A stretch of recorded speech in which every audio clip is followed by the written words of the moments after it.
जय श्री राम जय भीम ठीक रहेगा कि नमो बुद्धाय जय भीम सही? राम भी कहते हैं। सुनो, बदल नहीं सकता, लेकिन सामाजिक समरसता के साथ जय श्री राम भी बोलना पड़ता है। तो आप बाबा और साहब की 22 प्रतिज्ञा नहीं मानते? नहीं, बाबा साहब की 22 प्रतिज्ञा उस हालात में थे, अब अभी अभी नहीं मानता मैं। अभी नहीं मानते? नहीं। डायरेक्टली कहा जा सकता है कि आपका संगठन ज्वाइन करने के साथ साथ आदमी आरएसएस को भी ज्वाइन कर रहा है। देखिए, आरएसएस और भारतीय बौद्ध संघ में अंतर ही क्या है? वही तो हम लोग जानना चाहते हैं कि भारतीय आरएसएस और भारतीय बौद्ध संघ में अंतर है क्या? देखिए इसमें कि निजीकरण और ट्रेन और नौकरी की बहुत नहीं नहीं, different है दोनों निजीकरण चीज़ें। में नौकरियों में ही देखिए, निजीकरण करने से क्या दलित का नुकसान नहीं है? कोई नुकसान नहीं है उसमें। कोई नुकसान नहीं, कोई दलितों को नुकसान नहीं है, न दलितों को नुकसान उसमें होगा। निजीकरण में दलितों को नुकसान नहीं होगा? बनते जी आप बोल रहे हैं उसमें भी आरक्षण की सुविधाएं हैं और आरक्षण मिलेगी। निजीकरण में भी रिजर्वेशन। हाँ, मिलेगा। तो पूरे देश में दलित समाज पीटा जाता और हमारे समाज की बहुत ही पिटाई होती, ये मैं आपको तो बता। आपने मुख्यमंत्री जी से कहा कि मनीषा की लाश अभी इसी जगह नहीं, दिलवा मैंने- आपका बहुत बहुत शुक्रिया। Thank you. जय भीम। जय भीम, नमो बुद्ध। नमो बुद्ध। और जय श्री राम वाला जय भीम नहीं है मेरा। मैं आपको बता रहा हूँ, आप वाला कौन सा था ये बता। सोमनाथ मंदिर की बात कर रहे थे, आपने बताया कि नहीं, अब सोमनाथ मंदिर में आपके अथक प्रयासों से वहाँ पर बुद्ध की प्रतिमा स्थापित हो गई, तो क्या ऐसे ही?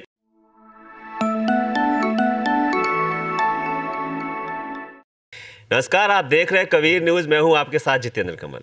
आज हमारे साथ बहुत ही खास मेहमान हैं। हमारे साथ हैं संघ प्रिय राहुल भंते जी। राहुल भंते जी का परिचय यह है कि आप भारतीय बौद्ध संघ के राष्ट्रीय अध्यक्ष हैं। सर, स्वागत है आपका कबीर न्यूज़। हाँ, बहुत बहुत धन्यवाद। बताइए।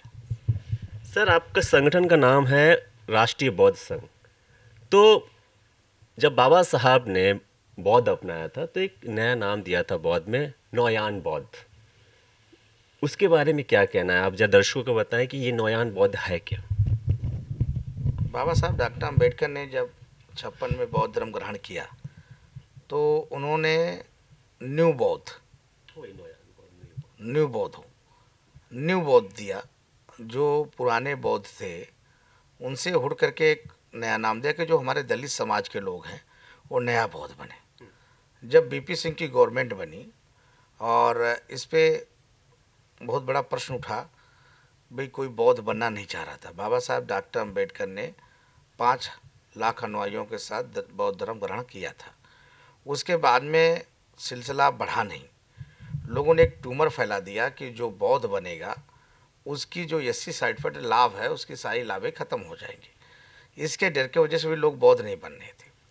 लेकिन जब बीपी सिंह की गवर्नमेंट आई, Ramvilas Paswan ji social justice minister बने, तब एक 9 बौद्धों का एक नया सर्कुलर पास किया गया पार्लियामेंट में कि जो 9 बौद्ध बनते हैं दलित, उन लोगों को आरक्षण बरकरार रहेगा।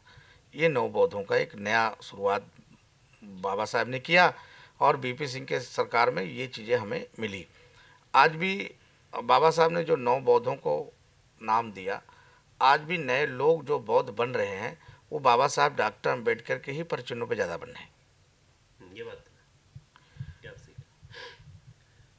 कुछ अदर जातियाँ जैसे कुशवाहा हैं, साक्या हैं, मौर्य हैं, ये लोग अशोक जी को अपना आदर्श मान करके वो लोग बौद्ध धर्म ग्रहण कर रहे हैं। लेकिन जो दलित बौद्ध धर्म ग्रहण कर रहा है वो भगवान बुद्ध को अपने साथ, बाबा साहब को भी रखता है और बाबा साहब को 9 बौद्धों के लिए बाबा साहब को अपना आदर्श मानता है। ये है उनका। सर, आप आरएसएस में ज्वाइन थे। आपने अभी, हम लोग जब चर्चा कर रहे थे तो आपके संगठन को क्या आरएसएस का अनुशासनिक संगठन कहा जाए? देखिए, आरएसएस एक राष्ट्र हित के लिए काम कर रही है। सर, कहा जाए कि ना कहा जाए? देखिए, मैं बता रहा हूँ, पहले बात है, राष्ट्रीय सेवा संघ जो है ये राष्ट्र हित के लिए काम कर रही है और राष्ट्रीय सेवा संघ राष्ट्र हित के लिए जो काम करता है उसका समर्थन करना चाहिए, क्योंकि धर्म बाद में है, देश पहले है। धर्म बाद में देश पहले है। देश को हमें पहले देखना है और धर्म हमारी चाहे कोई भी आए उसको थोड़ा दूर रखना है। तो कहने का मतलब है कि हमारा जो संस्था है वो आरएसएस की पूरी विचारधारा से समर्पित है और उसके विचारधारा से खुश होकर के उसके परिचिनों पे काम करती है। क्योंकि बाबा साहब डॉक्टर अम्बेडकर जी की विचारधाराओं को कहीं तोड़ मोड़ने का काम आरएसएस नहीं कर रही है। आरएसएस जो है बाबा साहब डॉक्टर अंबेडकर की विचारधाराओं को बढ़ाने की काम करी है। जैसे कि मैं आपको बता दूं, किसी का नाम लेना हो तो किसी को ख़त्म करना है तो उसका नाम लेना ही बंद कर दो, अपने आप वो मिट जाएगा। लेकिन जब बाबा साहब डॉक्टर अंबेडकर जी का नाम कांग्रेस मिटाना चाहा, बाबा साहब डॉक्टर अंबेडकर जी 56 में उनका परिनिर्वाण दिवस हुआ, 1956 में, और बाबा साहब डॉक्टर अंबेडकर को भारत रत्न मिला 90 में, जब बीपी सिंह की सरकार बनी और एनडीए की सरकार रही हो, और अटल बिहारी वाजपेयी जी उसके चेयरपर्सन थे। अटल जी ने ही प्रश्न उठाया कि बाबा साहब को भारत संविधान क्यों नहीं दिया जा रहा है, भारत रत्न क्यों नहीं दिया जा रहा है, तो 1990 मिला। इतना देरी क्यों? क्योंकि कांग्रेस बाबा साहब को ख़त्म करना चाहती थी। बाबा साहब के जो अंतिम स्थान था 26 अलीपुर, जहाँ आज के दिन उनका परिनिर्वाण हुआ था। रात में हो गया था, मॉर्निंग में लोगों को पता लगी थी, क्योंकि बाबा साहब डॉक्टर अंबेडकर जी 5 दिसंबर को उनकी एक अंतिम किताब थी बुद्धाम धम्मा, बुद्ध और उनका धर्म। उस किताब को उन्होंने 8 बजे तक बाबा साहब डॉक्टर अंबेडकर ने किताब को अंतिम कर दिया कि अब किताब की रूपरेखा तैयार हो जाएगी। रितु साहब उसमें वहाँ मौजूद थे, जो उनके पीआरओ थे। उन्होंने बाबा साहब को नर्वस देखा तो कई बार प्रश्न पूछा कि बाबा साहब आप नर्वस क्यों होते हैं, आज अच्छा नहीं लग रहा है। और बाबा साहब का सुबह देहांत हो जाता है। वो बाबा साहब डॉक्टर अंबेडकर जी का जो 26 अलीपुर रोड था, जहाँ उनका देहांत हुआ था, जब कोई नेता मर जाता है तो उसकी कोठी को स्मारक बना दिया जाता है, या उस कोठी को बड़ी अच्छी सजावट कर दी जाती है। दिल्ली में ऐसी प्रथा चला हुआ है। लेकिन बाबा साहब डॉक्टर अंबेडकर 56 में मरे और उनके कोठी को किसी ने ध्यान नहीं दिया। जब भारतीय जनता पार्टी की गवर्नमेंट बनी 98 में और अटल बिहारी वाजपेयी देश के प्रधानमंत्री बने, तो माननीय अटल बिहारी वाजपेयी जी और social justice minister doctor Satyanarayan Jatiya ji दोनों ने मिल करके उस कोठी को खरीदा। जिंदल परिवार के पास वो कोठी थी, जो जिंदल परिवार उस कोठी का कीमत 19 करोड़ रुपया लगाया था, और 19 करोड़ रुपया दे करके उस कोठी को खरीदा गया। और खरीदने के बाद उस कोठी में स्मारक के रूप में अटल बिहारी वाजपेयी जी ने एक उद्घाटन किया। भारतीय जनता पार्टी की सरकार चली गई 2004 में। अटल जी की सरकार जब चली गई, 10 साल तक कांग्रेस ने एक भी नज़र उस तरफ नहीं देखा कि इस कोठी का भी देख रेख होना चाहिए, क्योंकि भारत के संविधान निर्माता बाबा साहब डॉक्टर अंबेडकर थे। फिर भी उन लोगों ने ध्यान नहीं दिया। 2014 में जब दोबारा नरेंद्र मोदी जी के नेतृत्व में सरकार बनी, तो नरेंद्र मोदी जी ने उस कोठी को संविधान के रूप में बनाया। संविधान के पन्ने पे संविधान बनता है उसी तरह से रूप बनाया। भारत में नहीं, दुनिया में ऐसी कोठी नहीं है जो स्मारक बनाकर दिया है। दूसरी बात, उसी आज एक लाइब्रेरी भी बहुत अच्छी बनी है। आपने देखा होगा, जो 15 जनपद था जहाँ डॉक्टर बाबा साहब अम्बेडकर प्रतिष्ठान था, उस प्रतिष्ठान को इतिहास के रूप में बना दिया गया है। तो मोदी जी ने और अटल बिहारी वाजपेयी जी ने बाबा साहब का नाम बढ़ाने का काम किया, ताकि आरएसएस हमेशा चाहती है बाबा साहब का नाम रोशन होता जाए। 5 तीर्थ स्थान बनाई, जन्मभूमि, मृत्यु भूमि, दीक्षा भूमि, शिक्षा भूमि, ये सब बाबा साहब डॉक्टर अंबेडकर को किसने दिया? ये भारतीय जनता पार्टी की गवर्नमेंट ने दिया ना। तो भारतीय जनता पार्टी की गवर्नमेंट के वजह से, किसी अटल जी के प्रयास से, मोदी जी के प्रयास से और आरएसएस के प्रयास से बाबा साहब को सब कुछ दिया जा रहा है। तो इनडायरेक्टली ये कहा जा सकता है कि आपका संगठन ज्वाइन करने के साथ साथ आदमी आरएसएस को भी ज्वाइन कर रहा है। देखिए, आरएसएस और भारतीय बौद्ध संघ में अंतर ही क्या है? वही तो हम लोग जानना चाहते हैं कि भारतीय भारतीय बौद्ध संघ में अंतर है क्या? देखिए बौद्ध आरएसएस को ज्वाइन करें या आपको नहीं ज्वाइन नहीं, करें? बात देखिए, एक ही। भारतीय बौद्ध संघ की 2 चीज़ें हैं। हम बौद्धों को देखते हैं, बुद्धिज्म। बुद्ध है क्या? बुद्ध माने होता है ज्ञान। ज्ञान का मतलब होता है जिस अच्छा ज्ञान लेना चाहिए। तो अच्छे ज्ञान अगर मिलता है तो हमारे साथ जुड़िए। संघ का एक समूह रूप दिया गया। संघ माने समूह होता है, जो संघ के पास है, समूह फैसला करता है, लोग उसे करते हैं। और आरएसएस, देखिए, मैं आपको पहले 2 बार बोल चुका हूँ कि आरएसएस देश हित काम कर रहा है, और उसका समर्थन देना हमारा कर्तव्य है और हमें गर्व होता है। आपके पास ज्ञान के लिए कोई जुड़े आके सर, आपका ये कहना है। आप लगातार बीच बीच में बोल रहे हैं कि कांग्रेस ने बाबा साहब का अपमान किया, लेकिन आपको ये नहीं लग रहा है क्या, जैसे मैं फील्ड पे जाता हूँ लोग कहते हैं कि बाबा साहब के अनुयायियों का जो अपमान बीजेपी सरकार में हो रहा है वो कभी नहीं हुआ, क्या कहते हैं आप इससे? मैं प्रश्न आपको बता चुका हूँ, एक भी बता दीजिए कि कौन सा अपमान हुआ है। संविधान आए दिन सर कहीं ना कहीं दलितों के साथ शोषण हो रहा है, आए दिन मारा पीटी होती है, न्याय के लिए लोग तरस रहे हैं, थाने तक जाते हैं तो उनके साथ न्याय नहीं होता है। ये बहुत सी बातें हैं जो शायद आप तक पहुंच नहीं पाती होंगी। मायावती जी की भी सरकार थी, वो भी महिलाओं के बलात्कार होते थे, दलित समाज के हुआ करते थे। 7 साल में होना और अधिकतम होना सुने, भारतीय जनता पार्टी सबसे ज़्यादा सपा की गवर्नमेंट में दलितों का बलात्कार हुआ, सबसे ज़्यादा दलितों के साथ शोषण हुआ। भारतीय जनता पार्टी की सरकार में इक्का दुक्का घटना हुआ है जो आज जेलों के सलाखों के पीछे हैं। सीबीआई की जांच हो रही है, मुख्यमंत्री स्वयं सीबीआई जांच की बात करता है और इसको करा करके उसको जेल भेजा जाता है। देखिए 21वीं शताब्दी में हम लोग जी रहे हैं, 81वीं शताब्दी में आज भी भेदभाव ख़त्म है, भेदभाव अब ख़त्म हो रहा है, धीरे धीरे भेदभाव ख़त्म हो रही है। मैं मानता हूँ कि अभी प्रथा पूरी तरह से ख़त्म नहीं हुई है, लेकिन जो नई जनरेशन आई है, जो नए लोग आए हैं, सामाजिक समरसता और समानता के व्यवहार से हर चीज़ को ख़त्म कर लिया जाएगा। सामाजिक समरसता और व्यवहार से हर चीज़ को आप कह रहे हैं ख़त्म कर लिया जाएगा, ठीक है। लेकिन फिर भी अब चलिए दूसरे पॉइंट पे आते हैं। हम लोग ये बात कर रहे थे, सोमनाथ मंदिर की बात कर रहे थे। आपने बताया कि नहीं, अब सोमनाथ मंदिर में आपके अथक प्रयासों से वहाँ पर बुद्ध की प्रतिमा स्थापित हो गई, तो क्या ऐसा ही कुछ आप राम मंदिर के लिए ही प्रयास करेंगे कि वहाँ पर भी बुद्ध की प्रतिमा स्थापित हो? ये राम में और सोमनाथ जी में अंतर है। मर्यादा पुरुषोत्तम राम जी के मंदिर में महर्षि वाल्मीकि जी का स्थान है।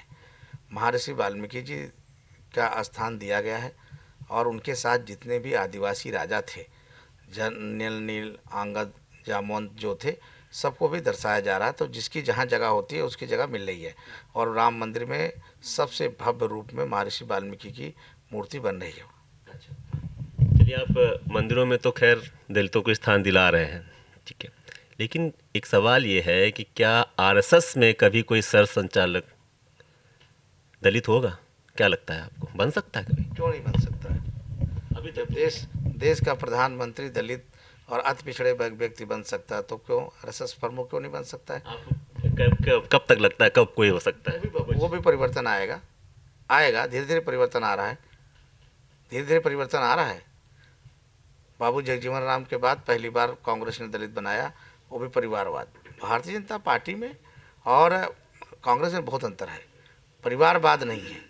एक गली का भी व्यक्ति जो है, एक कार्यकर्ता भी विधायक बन सकता है, सांसद बन सकता है और राष्ट्रीय अध्यक्ष बन सकता है, ऐसा वहाँ है। अच्छा सर, अभी हम लोग निजीकरण पे बात कर रहे थे, तो निजीकरण का सबसे ज़्यादा घाटा किसको लग रहा है कि किस समुदाय को सबसे ज़्यादा घाटा होगा? देखिए, निजीकरण मोदी की देन नहीं है, कांग्रेस की देन है। फिर आप वही बोलेंगे निजीकरण पे, निजीकरण किसने किया? निजीकरण मोदी जी ने किया या नहीं? चल रही है तो नहीं, मैं ये कह रहा हूँ जो कांग्रेस ने किया है हुआ उनके समय पे। उन्हीं के करण में हुआ है। अब तो निजीकरण चल रहा है। नहीं, उनके बेचीकरण की ये गलत अफवाह है। बेचीकरण नहीं, जितना वक्त जो है किसानों को मोदी सरकार दे रही है, मजदूरों को दे रही है, उतना किसी सरकार ने अभी तक दिया ही नहीं। सर, निजीकरण से घाटा होगा किसको, मैंने ये पूछा था सर।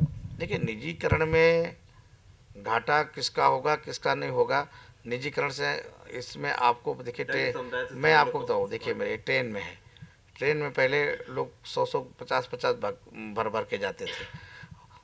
आज टिकटों का मारा मारी नहीं है, टिकट में बैठ के जाइए, आराम से जा रहे हैं। तो निजीकरण अगर सरकार कर रही है तो आपको सुविधाएं तो भी दे रही है ना, सारी सुविधाएं दे रही है। तो ट्रेन का ये आदमी काम नहीं करना चाहता था, ट्रेन का तो नहीं जोड़ा जा सकता है इस चीज में कि निजीकरण और ट्रेन और नौकरी की बहुत नहीं, निजीकरण में नौकरियों में ही देखिए, निजीकरण करने से क्या दलित का नुकसान नहीं है? कोई नुकसान नहीं है, कोई नुकसान नहीं, कोई दलितों को नुकसान नहीं है, न दलितों को नुकसान उसमें होगा। निजीकरण में दलितों को नुकसान नहीं होगा, भंते जी आप बोल रहे हैं। उसमें भी आरक्षण की सुविधाएं हैं और आरक्षण मिलेगी। निजीकरण में भी रिजर्वेशन? हाँ, मिलेगा, 100% मिलेगा, निश्चित मिलेगा। सर बड़ी बात बोल रहे हैं आप। मोदी सरकार है, मिलेगा। पक्का। हाँ, हमें मोदी जी पे विश्वास तो है। मतलब निजीकरण हो जाना चाहिए सारे से सारे के सारे जितने भी। ये निजीकरण की बात मैं ये नहीं कर रहा हूँ कि सारे से, लेकिन जहाँ पे जरूरत है वो निजीकरण होना चाहिए। किस सेक्टर में आपको लग रहा है देखिए कि जरूरत है? निजीकरण, दलितों के देखिए हित की सोच में। अधिकारी जो है काम नहीं करना चाहता है, जो 4 क्लास है वो काम नहीं करना चाहता। जब निजीकरण हो जाएगा अपने आप काम अच्छे होंगे। सर आपको कहाँ लगता है कि किसमें किया जाए? हर चीज़ में निजीकरण होना चाहिए। सर फिर भी कौन सी चीज़ों पे? जो जी चीज़ें हैं प्राइवेट में, और उसमें आरक्षण मिलना चाहिए, निजीकरण में आरक्षण मिलना चाहिए। अभी निजीकरण में रिजर्वेशन हो जाना चाहिए। आपकी मांग है कि दलितों का हित है सुरक्षित रहना चाहिए। ठीक है।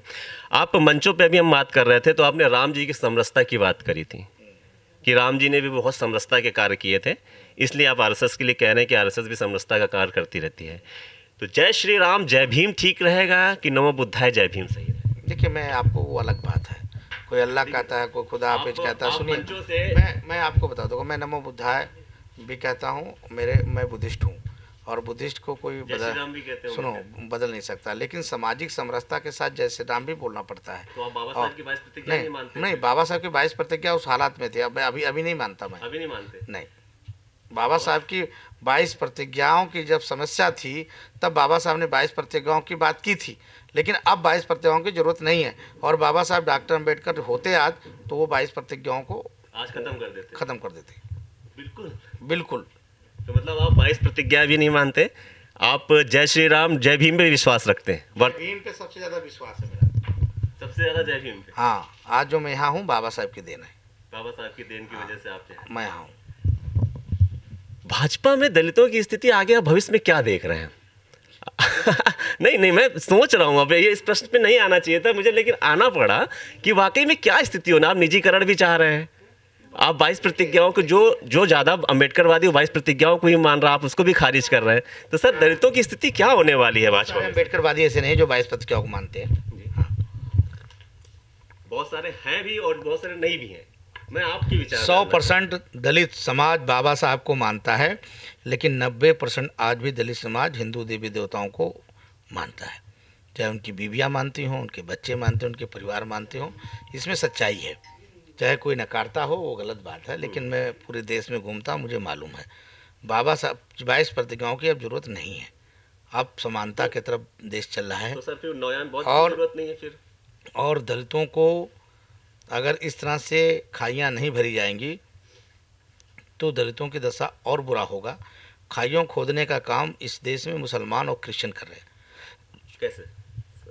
जो बौद्धों को लालच दे करके, आप देख लीजिए ना, लालच दे करके बौद्धों को कि दलितों को? वही दलितों को लालच दे करके क्रिश्चियन बनाया जा रहा है, मुसलमान बनाया जा रहा है। तो सर ये भी तो आप भी तो कह सकते हो। बता रहा हूँ, आप सुनते रहिए। एक दलित अगर किसी ब्राह्मण की लड़की से शादी करता है तो उसको समानता वहीं मिलता है। जम्मू कश्मीर में 500 लोग पंजाब से वाल्मीकि समाज के लोग रोजी रोटी के तलाश में गए थे जम्मू कश्मीर के अंदर में, और उनको रोजी रोजगार नहीं मिला। ये कहा गया कि आप मुसलमान बन जाओ। जब वो मुसलमान बन गए, मुसलमान बनने के बाद में जब उनकी बेटियां खूबसूरत होती थीं तो उनको मुसलमान की लड़कियों से शादी हो जाता, लड़कों से। लेकिन अगर मुसलमानों की बेटियों से अगर वो वाल्मीकि समाज जो मुसलमान बना है वो अपने बेटे की शादी करना चाहे तो वो नहीं हो पाता था, पढ़ भी नहीं सकता था। वो बच्चा वहाँ चाहे कि मैं पीएचडी कर लूँ या आईएएस बन जाऊँ, आईपीएस बन जाऊँ, तो भी बनने का उसको मौका नहीं मिला। मुसलमान बनने के उसकी जो नमाज पढ़ने की प्रथा होती थी वो भी अलग होता था। ये मैंने अपने आँख से खुद देख कर के आया और देखा कि स्थिति बहुत ख़राब है। क्रिश्चियनों में न्यू क्रिश्चियन जो बने उसको कहा जाता है न्यू क्रिश्चियन। कौन न्यू क्रिश्चियन है? जो दलित बन के जा रहा है उसके लिए गिरजाघर अलग, उसके लिए अलग बैठाना, ये केवल दिखावा है। सामाजिक समरसता एक ऐसा हुआ है कि दलित भी बैठ में खाना खा रहा है, ब्राह्मण भी खा रहा है, क्षत्रिय भी खा रहा है, बैश्य भी खा रहा है, सब एक थाली में बैठ के। तो सामाजिक समरसता जो बाबा साहब ने समानता दिया था, समानता, सामाजिक समरसता और समानता लाने की इस देश में ज़रूरत है। मैं एक आपके टीवी के माध्यम से एक बात और कहूँगा, जाते एक बात कहूँगा कि दलित समाज को मेरा एक चेतावनी है या आग्रह है। मैं दलित समाज के सभी भाइयों से निवेदन करूँगा कि बाबा साहब डॉक्टर अम्बेडकर को मानते ज़रूर हैं आप लोग, लेकिन बाबा साहब की बात को क्यों नहीं मानते? बाबा साहब ने कहा सामाजिक परिवर्तन और आर्थिक मुक्ति, ये नारा दिया। सामाजिक परिवर्तन क्या होता है कि चमार की बेटी खटिक में जाए, खटिक की बेटी कोली में जाए, कोली की बेटी पासी में जाए, पासी की बेटी सुन लीजिए वाल्मीकि की बेटी उसमें जाए। हम खुद आज आपस में बटे हैं। जब हम बैठते हैं तो हमारे प्रश्न पूछा जाता है आप कौन किस जात के, दलित हैं। जहाँ दलित की बात आई, कौन से दलित हैं, कोरी हैं, चमार हैं, पासी हैं। इस चीज़ की भी समानता हमें लाना चाहिए। जिस दिन हम इस चीज़ की समानता ला देंगे, आज भी ब्राह्मण की लड़कियाँ, दलित की लड़कियाँ भी ब्राह्मण के पास जा रही हैं और ब्राह्मण की लड़कियाँ भी दलित समाज में बहुत सारी आ रही हैं।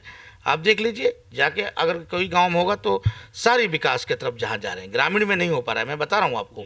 लेकिन मैं एक चीज़ और आपको कहूँगा, सामाजिक समरसता की जरूरत गाँव में है, शहरों में नहीं। शहरों में छुआछूत नहीं है, ग्रामीण में छुआछूत है, आज भी है। मैं मानता हूँ राजस्थान जैसे लोगों में, उत्तर प्रदेश में भी है। आज बहुत सारी परिवर्तन होने के बाद भी उत्तर प्रदेश में आज भी है। उसको लाने की बहुत ज़रूरत है। लेकिन मैं दलित समाज से मेरा पहला अपील है कि अगर डॉक्टर साहब अम्बेडकर को मानते हो तो एक जैसे रहो।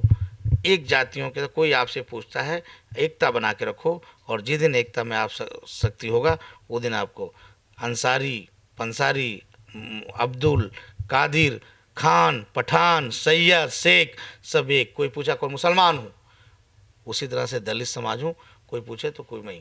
उसको जातियों में नहीं बांटना चाहिए, रोटी बेटी का रिश्ता होना चाहिए, ये जरूरी है। अंतिम 2 सवाल, 20 सेकंड लगेगा सर। आरएसएस हमेशा कह रहा है, चीख चीख के 2014 से बोला जा रहा है कि बाबा साहब ने जो संविधान लिखा उसकी समीक्षा होनी चाहिए। आप इसके भी पक्षधर? कभी नहीं आरएसएस ने कहा, कभी नहीं कहा, कभी नहीं कहा। आरएसएस का लोग या आरएसएस के जो लोग हैं, अरे देखिए, किसी आरएसएस का कोई नेता नहीं कह रहा है। अगर संविधान समीक्षा करना तो संविधान दिवस गांव-गांव में लोग नहीं मनाते, और जो कह रहा है वो बकवास कर रहा है। लोग तो कहते हैं दिखावा के लिए कुछ भी कर सकते हैं ये लोग। अरे भाई, दिखावा से प्यार तो करो, दिखावा ही सही। कांग्रेस ने तो कभी भी दिखावा भी नहीं किया।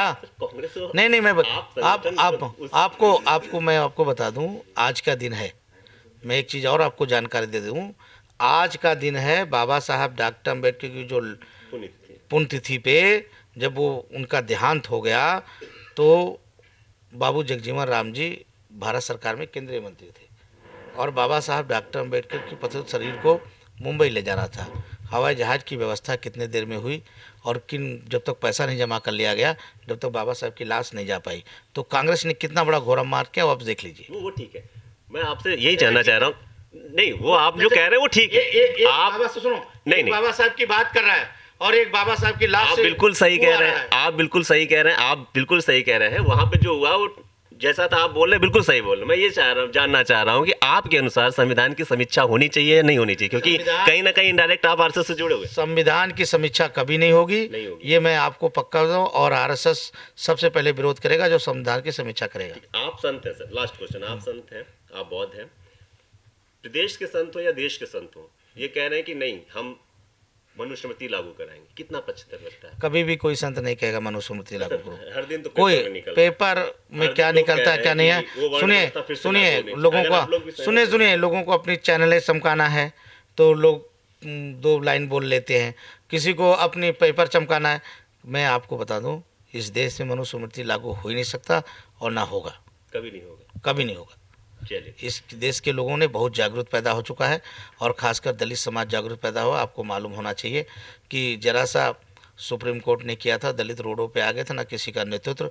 और जिस दिन देश में इस तरह से होगा, लोग घरों से बाहर निकल जाएंगे, रोडों पे आएंगे। बहुत संघ नहीं निकल पाएगा ना सर, अगर भाजपा की सरकार बनी रही तो ऐसा कुछ नहीं है, ऐसा कुछ नहीं है, ऐसा कुछ नहीं। अगर मेरे बाप को मेरी हत्या हो गई तो सामने बेटा भी सबसे पहले आवाज़ उठाता है, चाहे कहीं भी रहे। मतलब आप आएंगे समर्थन करने? नहीं, लेकिन पहला नंबर तो होगा ही नहीं। अगर पहला है तो बीजेपी होगा ही नहीं। मैं आपको विश्वास दिलाता हूं कि बीजेपी आरएसएस करेगी नहीं। आरएसएस और बीजेपी दलितों को गले मिला करके और आगे लेके जाना चाहिए, और तरक्की कर रही है। सर मैं लगातार आपको देखूंगा और अगर कहीं घटना होती है, क्योंकि हाथरस में भी आपका स्टेटमेंट नहीं आया था, हाथरस वाली घटना पे। नहीं सर, भूल नहीं है, क्योंकि देखते रहते तो भूल नहीं हो सकती। और मैं अगर दलितों के पास ये मैं आपको बता दूं, मनीषा की सबसे पहले जब केस मेरे पास ही आया था, 22 तारीख को सीएम साहब से मैं मुलाकात किया था लखनऊ में, और मैंने माननीय सीएम साहब को अवगत भी कराया था। उसके बाद उसकी जब लाश जला दी। लाश हो गई, लाश की हालात ऐसी थी जो जलाना पड़ा। अगर लाश रात भर रुक जाता तो मुसलमान और चंद्रशेखर पूरे गांव में दलितों में इतनी गुंडाई करा देते कि पूरे देश के दलित लोगों की हालात ठीक नहीं रहती। मैंने पहले ही बोला है, पहले मैंने आपको बोला है कि मैं नेतागिरी करके चला आऊँगा। किसी गांव में दलित की हत्या हो जाती है, मैं नेतागिरी करके चला आऊँगा, गाली दे के चला आऊँगा, लेकिन वहाँ रहने वाले लोगों की दशा क्या होती है उसको भी हमें सोचना चाहिए। तो हालात ऐसी बिगड़ रही थी कि उसके लिए सरकार बंधित हो गई और सरकार इस हालात के साथ उसको करना पड़ा। मनीषा का सहारा लेके चंद्रशेखर और मुसलमान हावी होते या कुछ अलग तरह का करने नहीं, के- चंद्रशेखर की पूरी प्लान, चंद्रशेखर चंद्रशेखर की पूरी प्लान थी कि इस तरह से पूरे गांव को आग लगाओ ताकि दलित समाज पूरे, अगर ऐसा होता तो पूरे देश में दलित समाज पीटा जाता और हमारे समाज की बहुत ही पिटाई होती। ये मैं आपको तो आपने मुख्यमंत्री जी से कहा कि मनीषा की लाश अभी इसी जगह नहीं, जलवा दी। मैं मुख्यमंत्री जी से मैंने उसकी पीड़ा के लिए मांग किया था। सीबीआई हमने मांग किया और सीबीआई मिली और सरकार ने बहुत मदद किया। सरकार जितने मदद करना चाहिए सबसे ज़्यादा सरकार की मदद किया। प्रधानमंत्री जी ने स्वयं इस केस को लिया, संगीन लिया, प्रधानमंत्री जी ने स्वयं लिया इस केस को और उसको सीबीआई आज भी चारों जेल में है। ठीक है, तो आप भी हमें लगता है निकल रहे हैं, जल्दी में है। हमें समय देने के लिए सर आपका बहुत बहुत शुक्रिया। Thank you.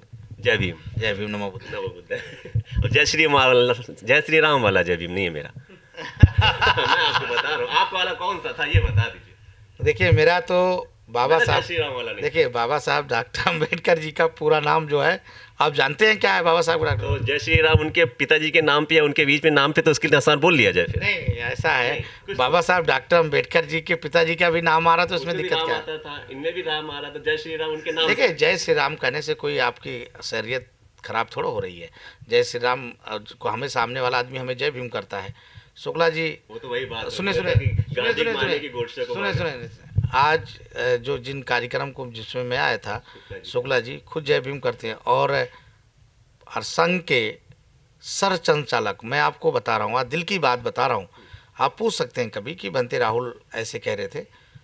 हमारे संघ के जितने भी सर संचालक हैं, सह संचालक हैं, कार्यवाहक हैं, कोई भी हमसे जय श्री राम नहीं करता, सभी हमें जय भीम ही करते हैं। ये मेरा संबोधन, वो सबसे पहले मुझे कहते हैं बनती जय भीम और मैं भी उनको जय भीम से संबोधन करता हूँ। अगर कोई सामने वाला मुझे जय श्री राम करेगा तो मैं जय श्री राम उसको ज़रूर कहूँगा। चलिए, हमसे बात करने के लिए बहुत बहुत शुक्रिया सर।